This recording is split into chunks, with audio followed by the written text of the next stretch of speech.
स्वामी प्रसाद मौर्य ने हाल ही में बीते कुछ हफ्ते पहले देखा जाए तो मायावती के एक बयान का जिक्र करते हुए साफ कह दिया था कि वह उनकी पुरानी नेता रही हैं तो उनके खिलाफ बयानबाजी नहीं करेंगे।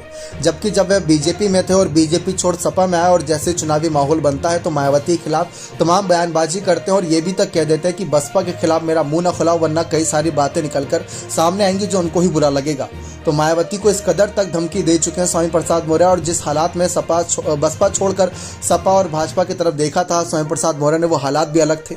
लेकिन स्वामी प्रसाद मौर्य ने हाल ही में ये क्यों कहा था कि वह मेरी पुरानी नेता रही हैं और मायावती को क्यों नहीं घेर रहे, जबकि इस समय अखिलेश यादव कांग्रेस को घेरने का काम कर रहे हैं। तो स्वामी प्रसाद मौर्य का ये फर्ज बनता है कि विपक्षी पार्टियों को घेरे। तो इसके पीछे की वजह बताई जा रही है कि स्वामी प्रसाद मौर्य को आज भी अपने बहुजन समाज पर भरोसा है। जी हाँ, बहुजन समाज, जो समाज दम रखता है बड़ा बदलाव करने की, जिस समाज को दबाया नहीं जा सकता, जो समाज अपनी आवाज बुलंद करता है। जब से कांशीराम अंबेडकर जैसे बड़े नेताओं ने उनको हौसला दिया, उन्हीं समाज के दम पर कई राज्यों के मुख्यमंत्री बदल दिए जाते हैं, क्योंकि हर सीटों पर इनका बड़ा एक रोल रहता है।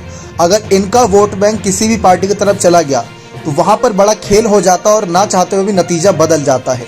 तो यही बात स्वामी प्रसाद मौर्य जानते हैं और वो ये भी जानते हैं कि अगर आप बहुजन समाज पार्टी का या फिर बहुजन समाज का साथ चाहते हैं तो आपको मायावती के समर्थन में बात करनी होगी, ना कि उनके खिलाफ।